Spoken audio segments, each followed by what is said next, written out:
Thank you all for coming out. My name is Steve Wiley. I'll be moderating this panel. I am on the Tampa Bay Tech Week team. I am the VP of brand engagement. So I've been running the social media pages, email marketing, etc. And I'm happy to be here. Introduce yourself, and then we're gonna go down the line and introduce ourselves. Just say your name and what you do.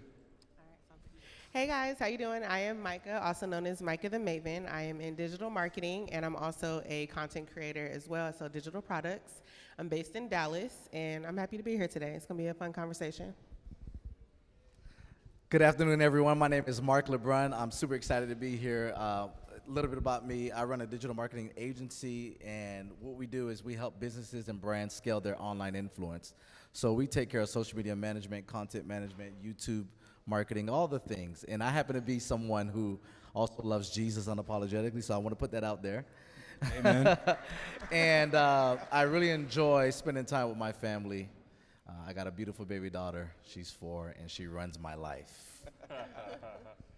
Hi, this is David Bermudez, co-founder and creative director for Tampa Bay Tech Week. I also have my own creative agency, Purple Cave Media, and Tampa for 25 years. So good to be here. So Tampa native at this point. Hey.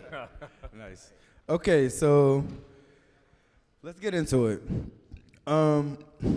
Every brand in 2026 is competing for the next 2 seconds of someone's life, right?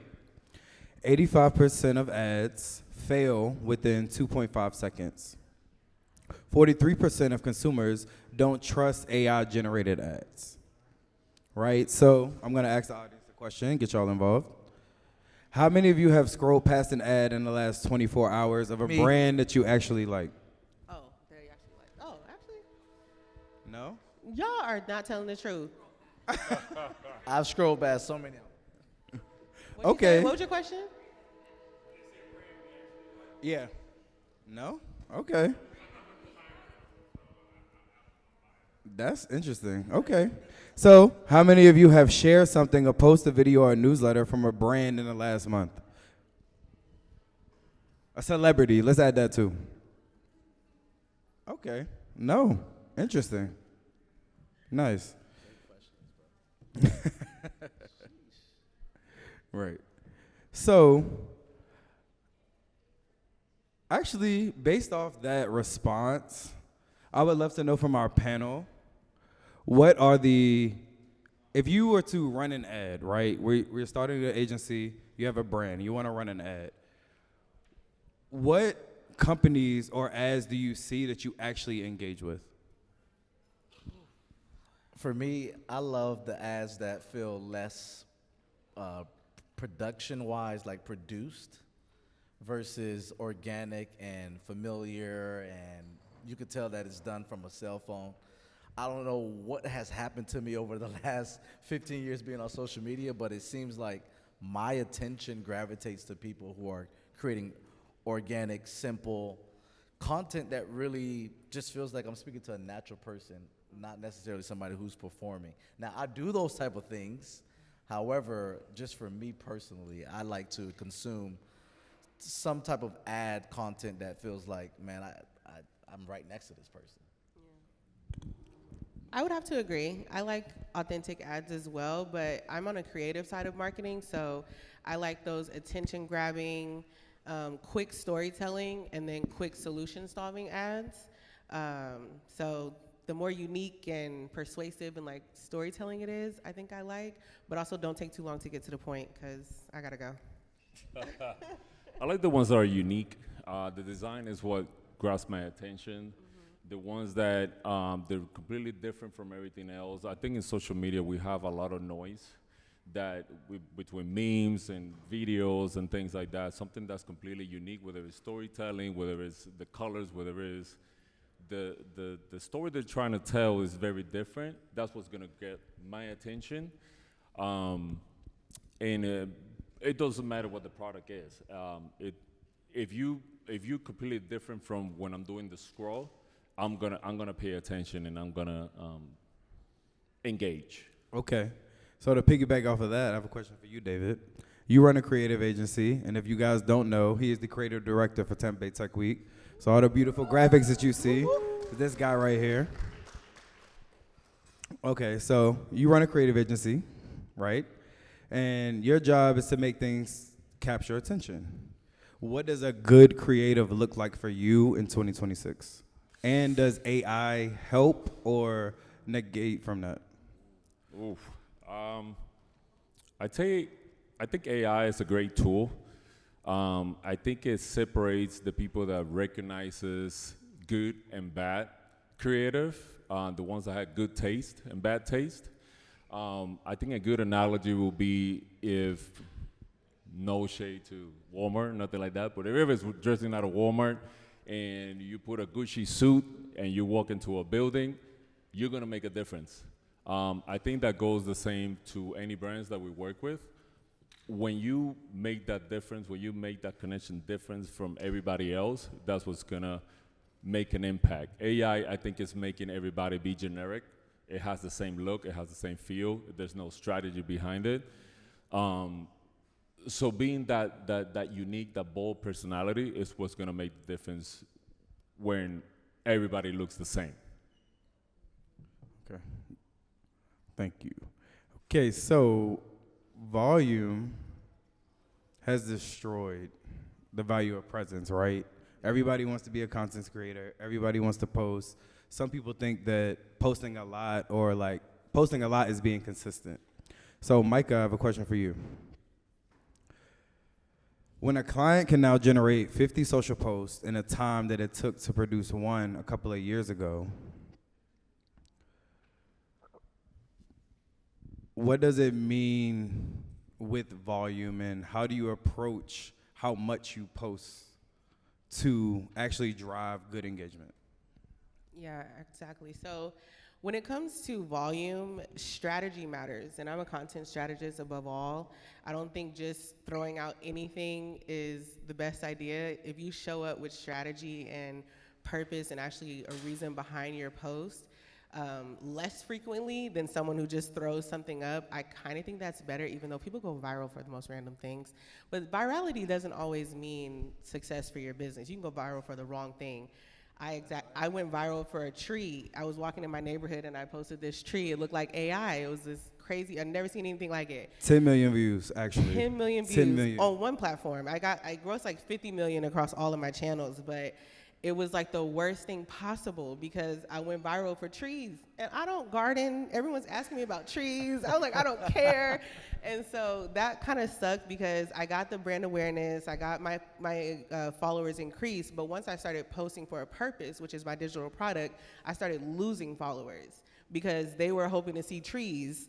And now I'm talking about regulating your nervous system. They're like, this is not what I came here for, so I'm out. So when it comes to volume, you just want to make sure you have a strategy so that way if you do go viral, you do get that awareness, you're going viral for the right reasons.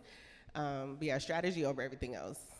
Can I say something about that? Because since she brought it up, and I'm a little stirred about that. Because I feel like we've made a generation chase virality as if it's something that's valuable, when the truth of the matter is that you can go viral and not add no type of substance, no type of value. And I think if you're tempted to just go viral, you are not doing a really good job when it comes to solving people's problems, adding value to people, and helping your brand overall with connecting to people that you're trying to reach. So if you're here and you're watching, like listening to us right now, and you're thinking about, man, I need to go viral. That again, I don't want to make it seem like there's something wrong with that, but that shouldn't be your approach. That shouldn't be your strategy. Your strategy should be, when I create content, how do I connect? How do I meet this person's need that is consuming my content? How do I solve their problem? How do I build trust with them?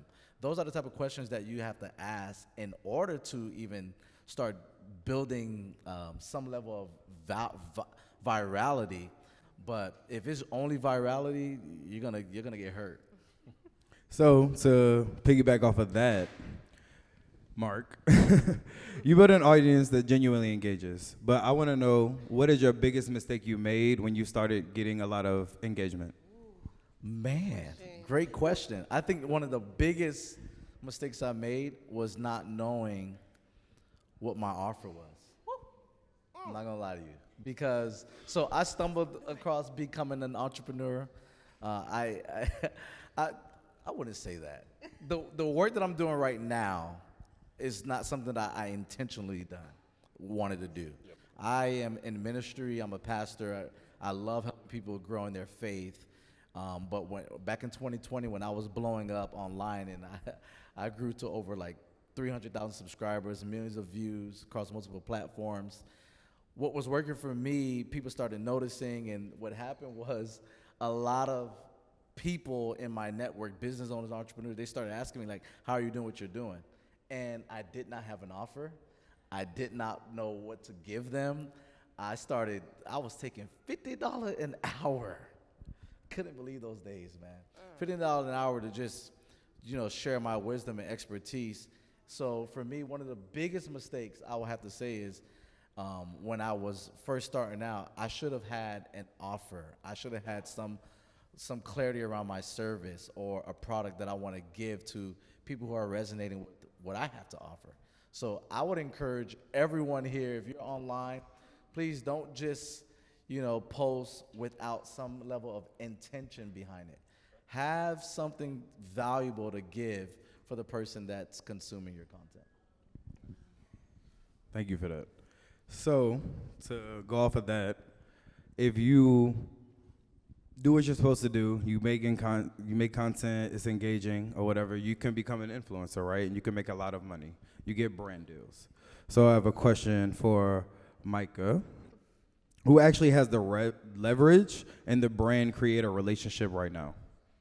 Creators definitely have the leverage. Brands may not seem to think so.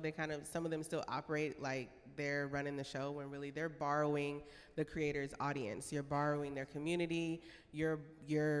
And the platforms are aware of this. That's why you see things like TikTok Shop. You see things like the YouTube affiliate. Like the platforms are now, helping the creators stand and not have to engage with the brands. But yeah, the creators are running the show, and it's all about like just managing that connection with the brands, but also keeping in mind that brand partnerships is not the end all be all when it comes to being a creator or an influencer. That's one way, one stream. You have to have so many other things in place, and that was the mistake I made. Is I was chasing brand partnerships. I wanted Fenty to holla at me, Sacred, holla at me, everybody send me free stuff, and that was not the right way to go about it because it's so up and down. You can have like 4 brand deals 1 month and none for 2 months, So, just the creators have the leverage. They just have to understand that and present themselves like they do. Okay. So to go with that, right, I have a question for David. You're building brand identity for companies. So when a creator becomes big and they want to work with you, where is the line between their creative direction and the brand?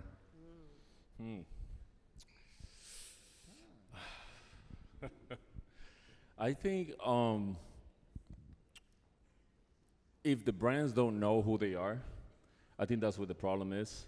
If you put your chips all in one creator and the creator leaves and that the brand goes with that, your brand was not strong enough to stay on its own. A creator should be an extension of your brand, something to expand your voice and your tone out to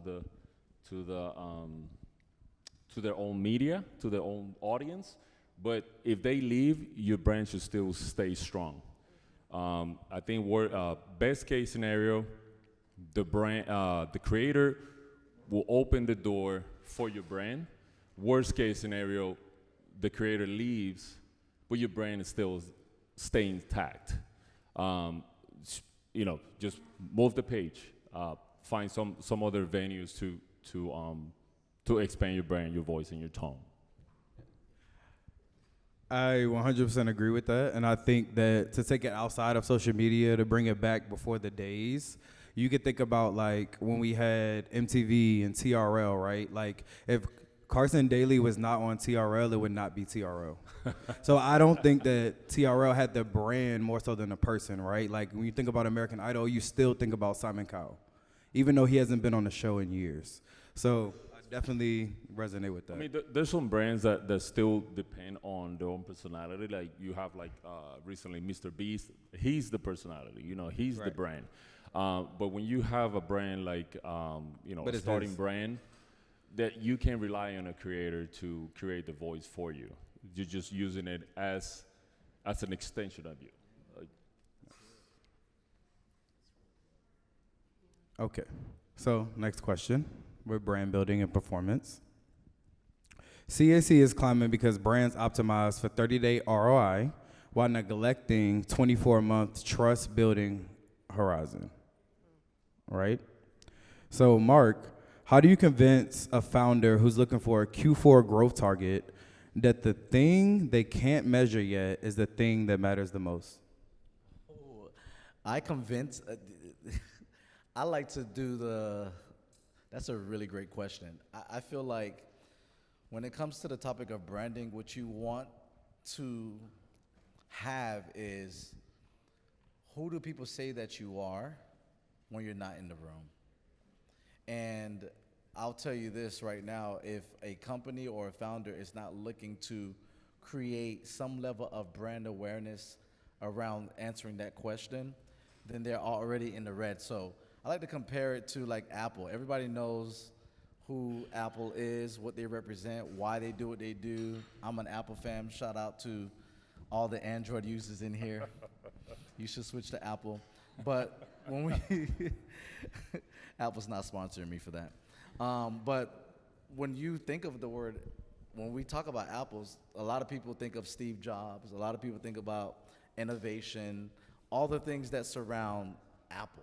And what I do with founders is I give them that analogy, like when somebody brings up your brand, your business name, or even you, who do they say you are when you're not in the room?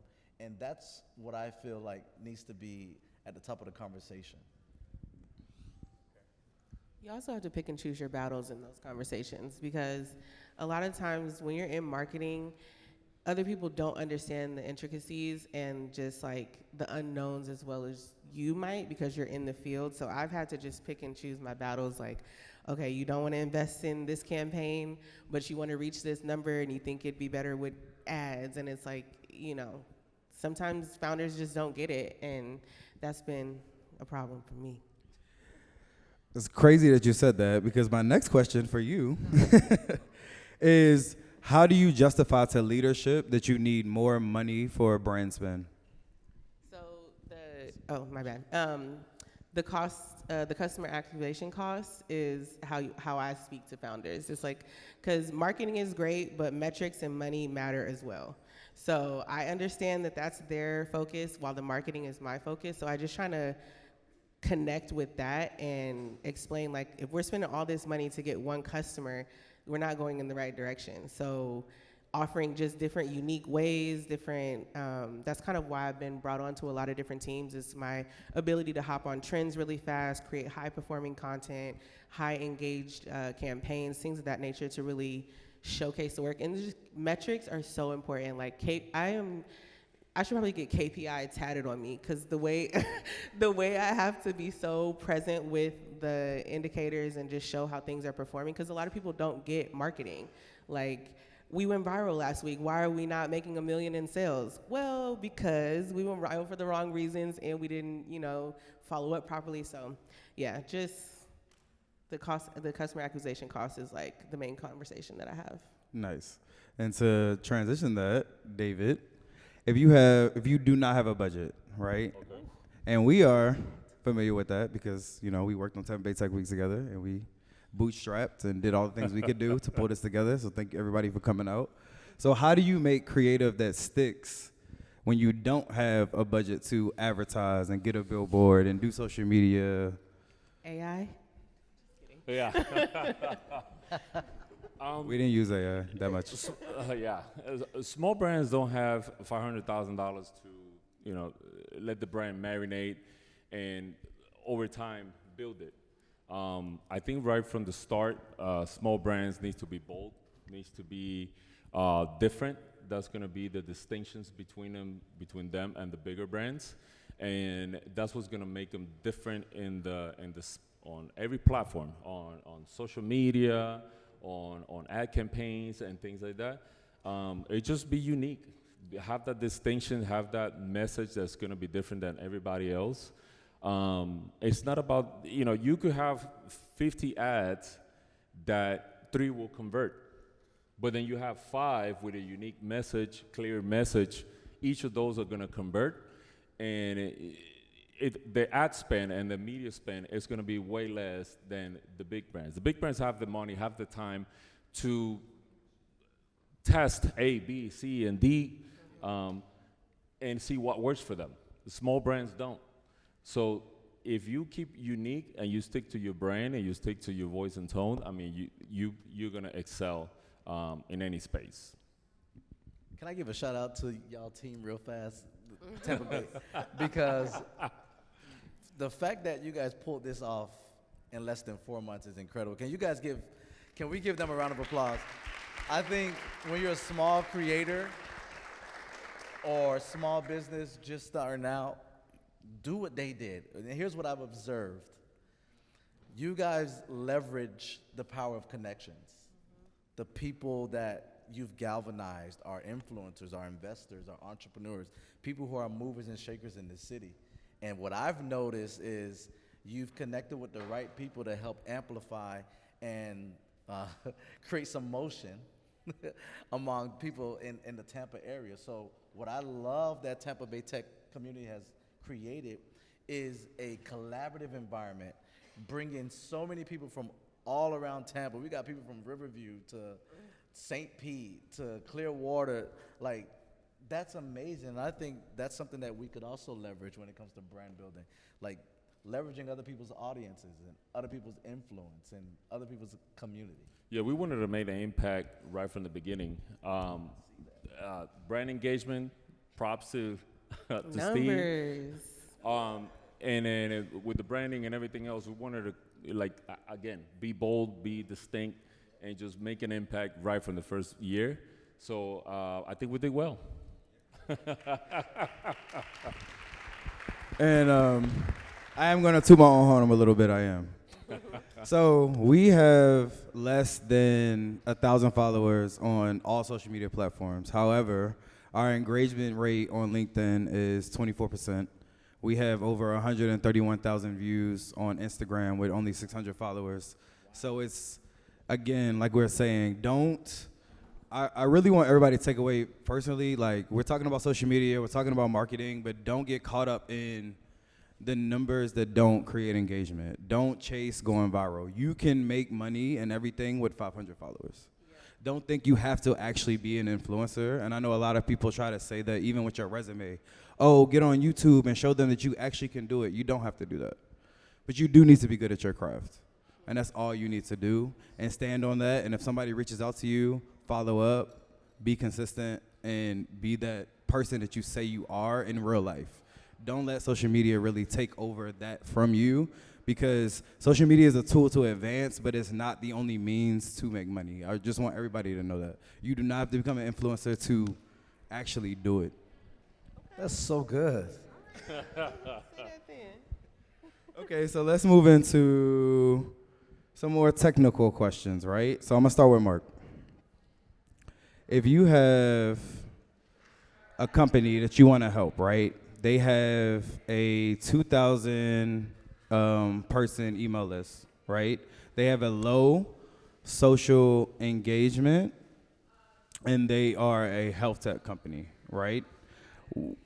But their one viral video was them talking about work-life balance, right? So how would you leverage that? Because again, you don't know what you're gonna go viral for.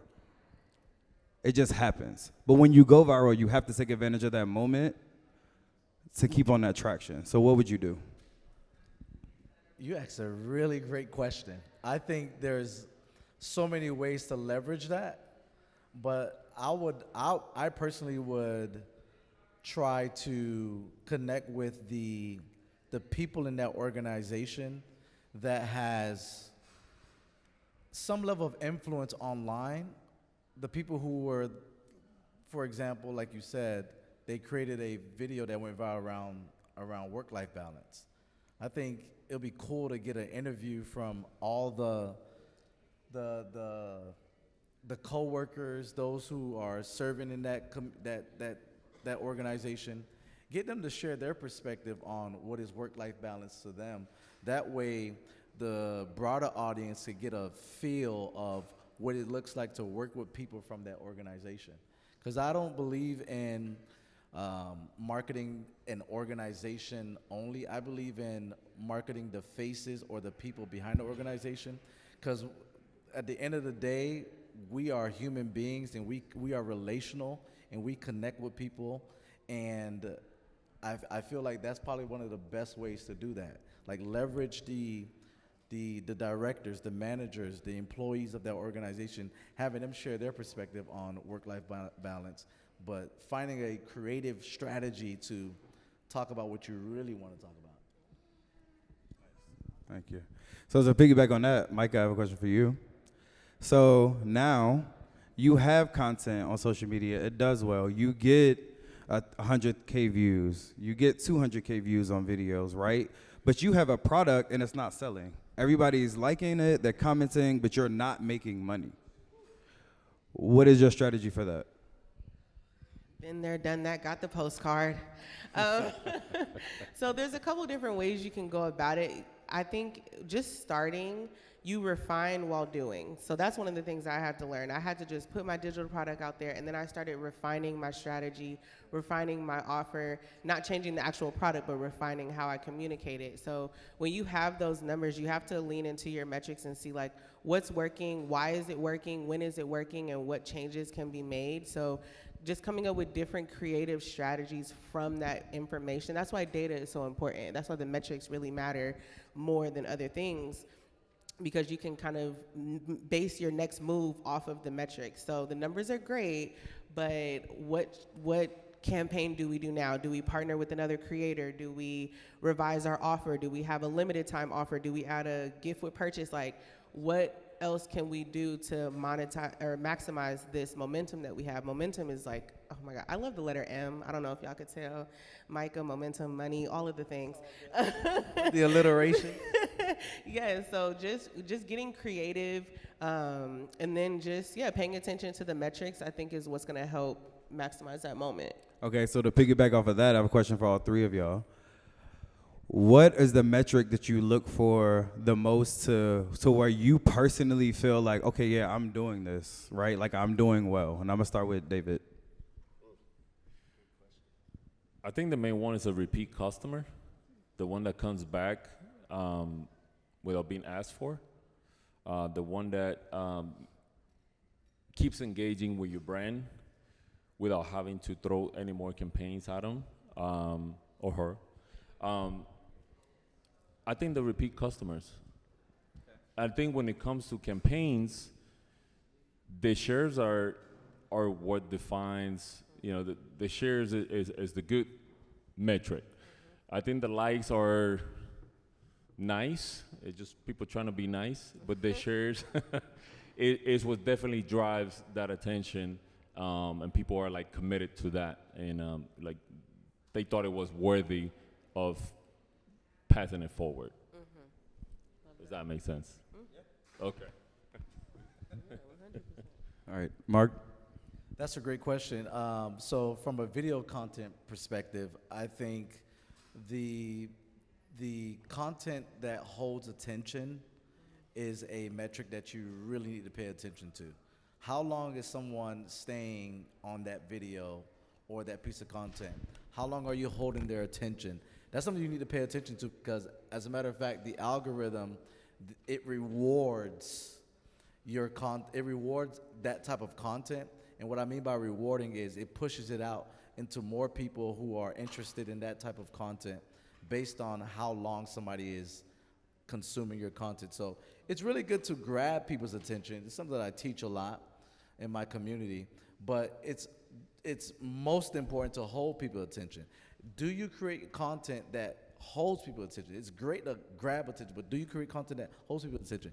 And that's what's going to play with what I would call the algorithm, because the algorithm, again, it will reward those it will reward you for holding attention. That's such a good point, and I want to speak to that real quick. So I switched up my strategy because I saw that I was not retaining the viewer long enough to count it as a view for what I needed. So I switched up my strategy to post shorter clips with longer captions. And so on my shorter clip, I would write this attention-grabbing hook that was either 5 things that I didn't know about such and such or whatever. And then in the caption, I would have this long, drawn out, real beefy, real good, made you want to read it. And the fact that someone took the time to read my caption, my video was just playing on a loop. And I keep them under 8 seconds. So that 8-second video was now getting played like 4 or 5 times because you're taking your time reading that caption, and my numbers went through the roof, my sales went up. I was like, okay, I just need to trick y'all a little bit. So Tricking people. Yeah, so tricking people. So I second that metric that you mentioned. One of my favorite metrics is definitely saves and shares, like you had mentioned, and then mine is conversion rates. So I use DM triggers. So if you comment a word if you comment a word in my comments, my auto DM will send to you, and so that conversion right there, that's what makes me money. If you comment that word and I send you my DM, you click it, you buy that conversion rate, that's what I look forward to in the morning, every morning at 8 a.m. So, yes. Thank you. So to go off of that, right? And I'm gonna start with Mykah. So, okay, so just give a little context. I've known Mykah for some years. It's my girl. We've done this whole type of thing before. We work with Baddies in Tech, which is an organization that does the same thing, but they cater to black women in the tech space. And when you start to drop off in numbers, right? Like you're doing good right now. You have weeks where you're high. You have weeks where you're low, right? But when you see a steady decline, what's your pivot?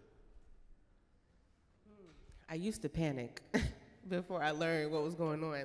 Like I mentioned earlier, when I saw that decline in followers, when I started posting with a different message and purpose, but it was actually a good thing because I was losing followers that weren't interested in my message, and you don't want them. Not everybody is going to be your ideal audience, but you want the people that are to be the ones following you. So those filler followers, y'all can go ahead. Y'all weren't going to buy anyway. So don't panic when you see the numbers declining.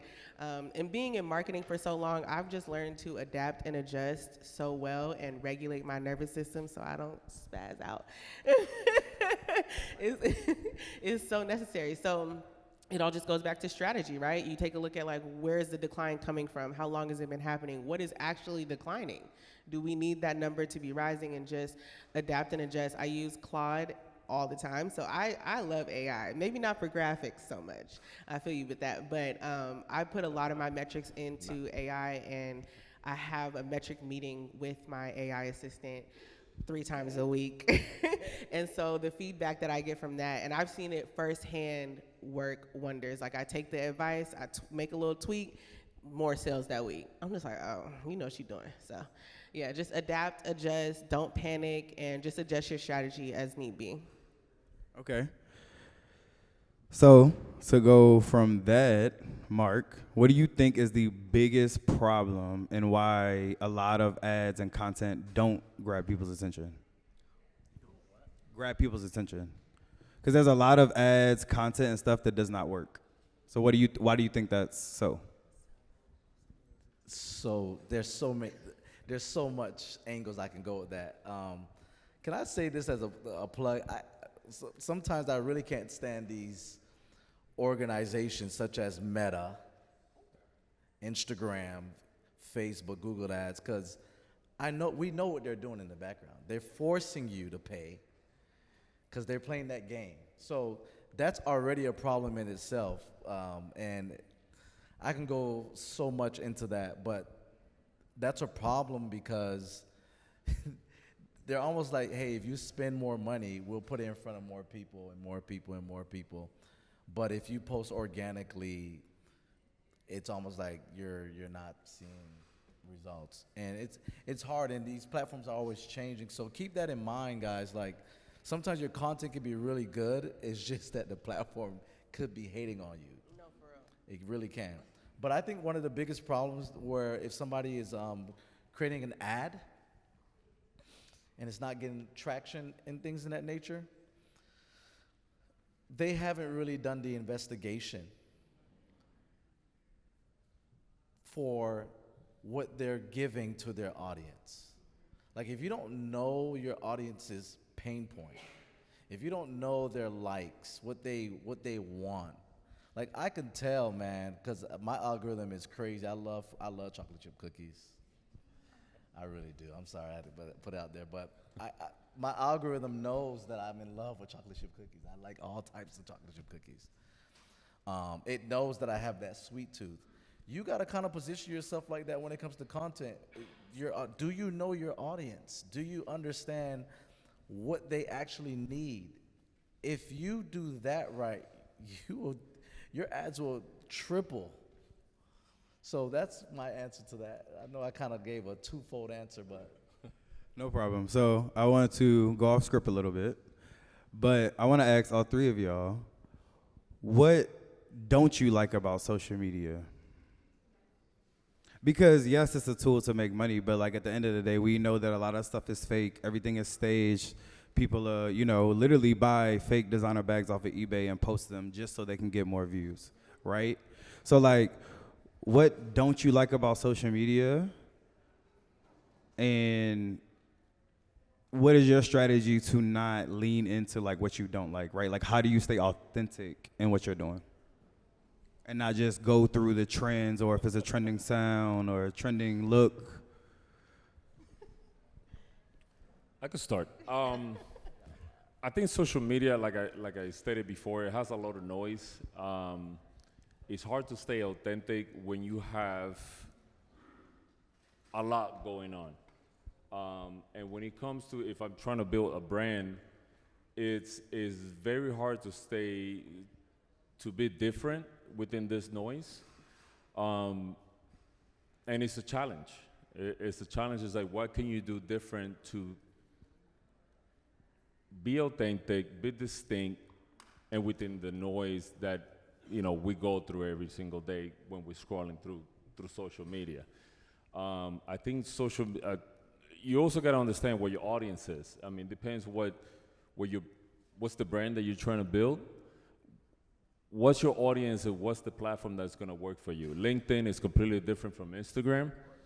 And TikTok, I have clients that were completely, lawyers and completely different audience from the TikTok, and they're like asking me, it's like, should we do any dances to be in TikTok and be relevant? I was like, oh, hell no. That's not your audience. You need to stay grounded to who you are, and know what's the social media platform that's gonna work for you. Don't chase the trends. Don't chase what's popping out there, what's trendy, because you're gonna lose your audience. And that's the part I hate about social media. I mean, I think it's why I like social media. I don't like social media. I don't know which one it is.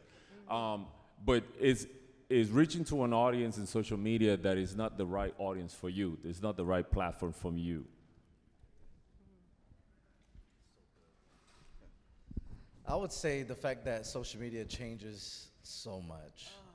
Like, I got a pretty large community on my Snapchat. And Snapchat used to call their videos spotlights, but now they changed it to Reels, Reals. And I'm like, y'all just should have kept it as, so now you're copying. So for me, I feel like it's difficult to keep up with all these changes. Like, I was just recently reading what YouTube is making a lot of big investments for their podcast platform within the platform, their YouTube Shorts and all these things. And what we're learning statistically, there's over 70 billion daily active users just on the Shorts algorithm, on the Shorts platform on YouTube.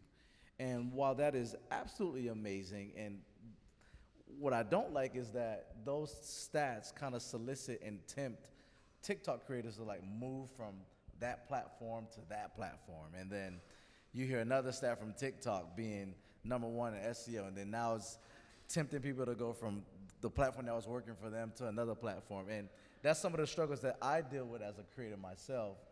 Now, when it comes to me sharing this type of data to my clients, it's also a difficult thing because now you're trying to think about which platform would return what would be the best situation for them, and that's the difficult part. So I would say what I hate about social media is that it's always changing. Yeah, I agree. I don't know if y'all know this, but they actually changed the sizing of social media in January. So if you're still using the same template, then from last year, it doesn't size correctly. That annoys me so bad, so fix it. But yeah, so what I hate is such a strong word. I don't really use that word. But what I don't like about social media is two things. One, I don't like how hypnotizing it is. Because before I was not posting from like a regulated, kind of like a professional place, I was just first thing in the morning, like just always just open my phone straight scrolling. I'm just like, oh my God, I think I'm addicted. I think I have something a hold on me. So I don't really like that aspect of it. So I have done some work to like make sure, okay, I'm not like attached to this stuff like before, although now it makes me more money. So I am more attached now. Now I love to see it. But yeah, I don't like how hypnotizing it is. I also don't like the bad rap that social media gets with a lot of people. Because I'll tell people that I'm in this field and they're just like, oh, it's so fake and everybody wants to do this and everybody wants to do that. And it's like, social media is changing people's lives. That's there are correct. people that are creating generational wealth. They're retiring their parents. They're paying off debt. They're giving back to their community. They are building these great things. And so I don't like that bad rap that it gets because people want to misuse it and follow just crazy stuff and see all the negative on the side. So that's what I don't like about it. What was the second part of that question? It's all good. I actually have a follow-up question for all of y'all, or whoever wants to jump in. And more than happy to hear from the audience. If you want to raise your hand, I'll bring over the mic. If social media did not exist, do you think that you still could have a successful brand, and why? I believe so, personally. So if social media did not exist, that's what you're basically asking. If social media did not exist, will Mark Kinsey Lebrun, that's my real name, y'all. Okay. Will Mark have a successful brand? I believe so because I was doing what I was doing. Dang, it's gonna make me really go deep with you guys. I don't want to go that deep. It'd be long-winded. But I was doing what I was doing before social media. What I specifically do on my personal platform is I help people grow in their faith. I give them daily encouragement and daily wisdom to help them get through whatever struggles that they're going through in life. I do that in real life. Social media just gave me a platform to reach more people very quickly. And what I find is that also about me, I'm a super connector. Like I'm always connected with people on a human level. And I have to bring that out there because we have an AI and we're in the tech space and all that stuff. But on a human level, you'll find that I'm either sitting down with somebody at coffee and either educating somebody, doing a lunch and learn. I used to be a teacher. I went to school for counseling psychology and all that stuff. So for me, I think that I would always be impacting people regardless if I had social media or not. I like to say that social media is a tool. It's a mechanism that I use as leverage to get my message and to fulfill my purpose in some sort of way, shape, or form. But I don't necessarily need it. I don't need it. So, but that's a great question. I think it's just a tool. Just to add to that, I think AI, just like social media, they're just tools to bring your message forward, whatever it is, your outreach, whatever it is. If there wasn't any social media or any AI, I'm sure there was some way that we can extend our communication, whatever that is, whatever shape or form. I mean, Pigeon mail. smoke signals, or pigeons, or whatever it is. But if it wasn't social media, I'm sure there was something else that would replace that. And yeah, that's. Yes, I would be successful. I'd probably be in a different line of business though, because all I know is marketing via social. Even before social media, marketing was television ads and radio ads, and it was some form of media. So I would still be successful, but I would probably be doing something totally different. And I often think about this a lot. Like if social media crashed today, oh, that's why I'm running it up so fast because I'm like, this shit could go away. I'm sorry. It's all right. This could go away at any moment. So let me hurry up and get to the bag before it wipes out and I didn't get any. So I hope that never happens. Oh my God, please. But yeah. Okay, so to go off of this, I also want to ask the panel, because this is marketing, is not just a social media thing. So let's take out social media. What other channels of marketing work, and can you give an example of how it did? I can start. So I work for a startup. It's called Upside. We give cash back on gas, restaurants, and grocery, right? And one of our biggest revenue drivers is radio. And I know that's shocking to people. Everybody's on Apple Music. Everybody's on, Spotify, etc. But there's a lot of people that drive to work every day and they just play the radio.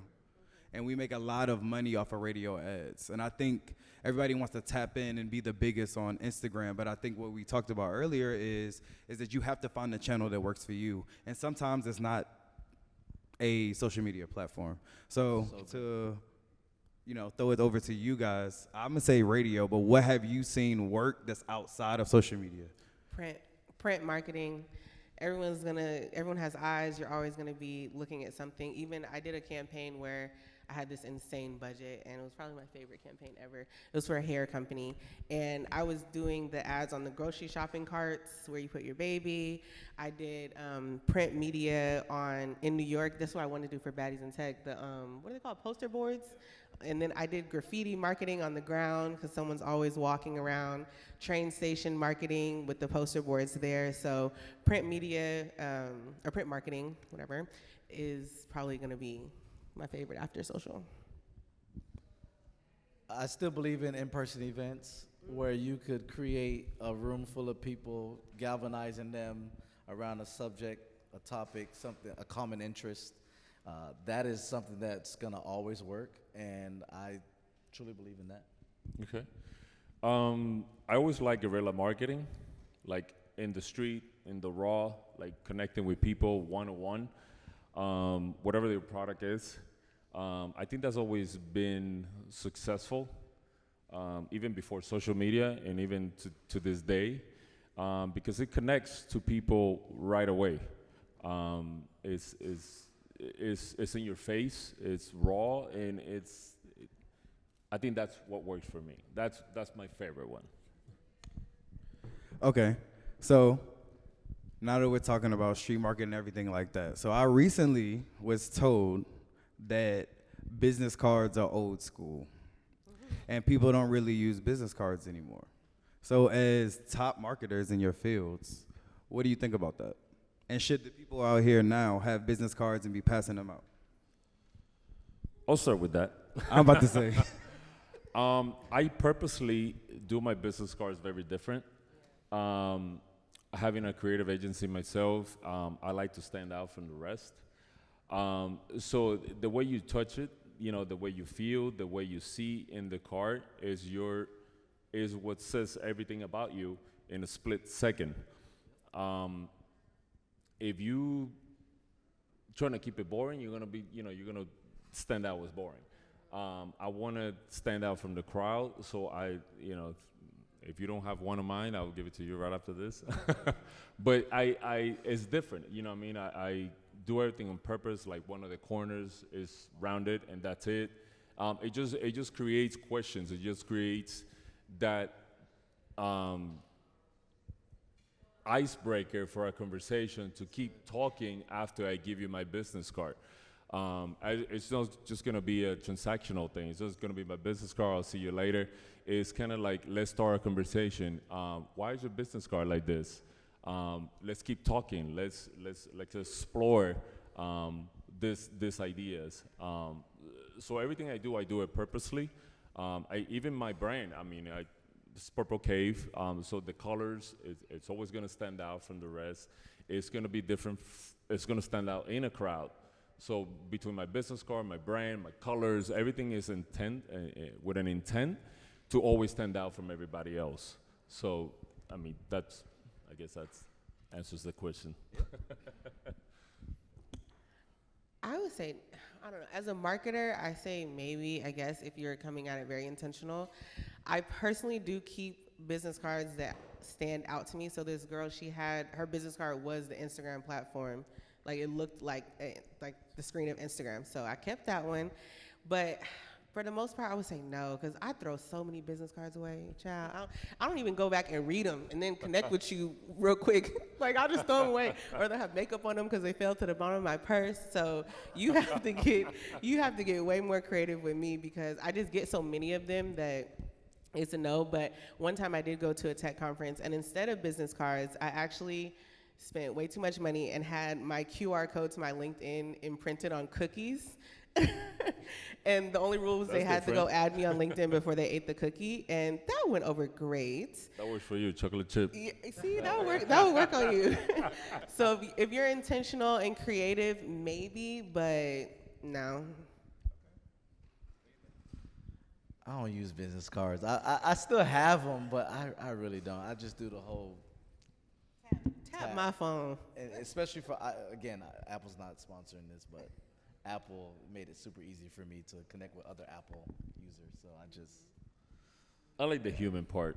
I like to still, hand in the card, Yeah. the human element. So I have a question. Now that we have different perspectives, what is your conversion rate, right? Like, okay, you passed out the cookies, people scan your LinkedIn code, but like, did that turn out successful far as like followers, or you actually got people to hit you up and like maintain your service? And I want to ask both of y'all, because y'all don't use business cards versus you who have the personal connection, do you often make that conversion? Yes. Yeah. Okay. It's always a conversation starter, and it's always that intrigue of let's keep talking, because I'm Invested in you. I'm invested on why you made the decisions that you made to have this business card like this.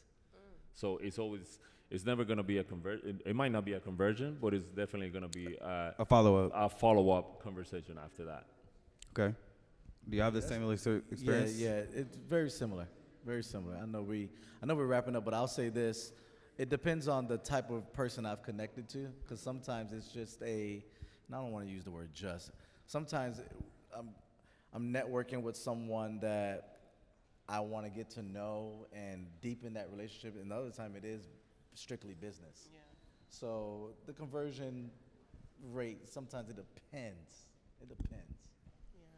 Same. I think it just depends. I'm great at follow up. That's where the money is made, is in the follow up. So I'm great at that. But like he said, it just depends on who I'm talking to. Sometimes strictly you are just a number for me to get my follower count up. Okay. Keep it real. All right. Does anybody have a question for the panel? Okay.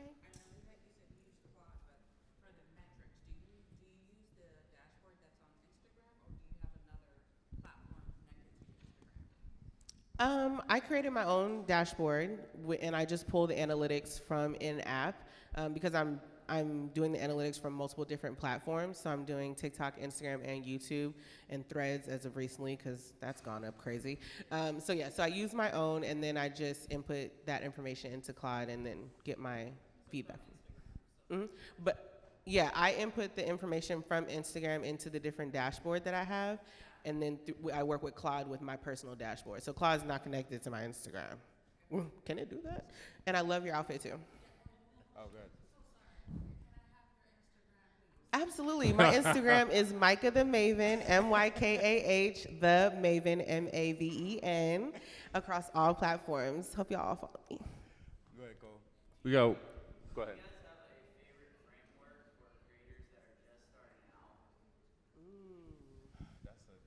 I definitely have a framework. It's a long-winded one, man. Can I talk with you? I'll say this. The framework that I like to use is grab attention, hold attention, keep attention. If you create content that grabs attention, which means capture people, wow them, you have to have enough substance to hold that attention as well. But I can teach a whole masterclass on that. I know we're short on time. You also But, need to simplify. Simplify. Everybody wants to do everything, be on every platform, talk about everything, post all the different styles. Simplify what you're doing when you start. Okay. All right. This is our time. We're getting, yeah, I know. I had a great time with you all. Thank you for listening to us. And give a huge round of applause for our panelists. Thank And you I guys. hope you guys learned something. I hope you Thank guys you. take something away from this. And, Thanks, guys. We appreciate it.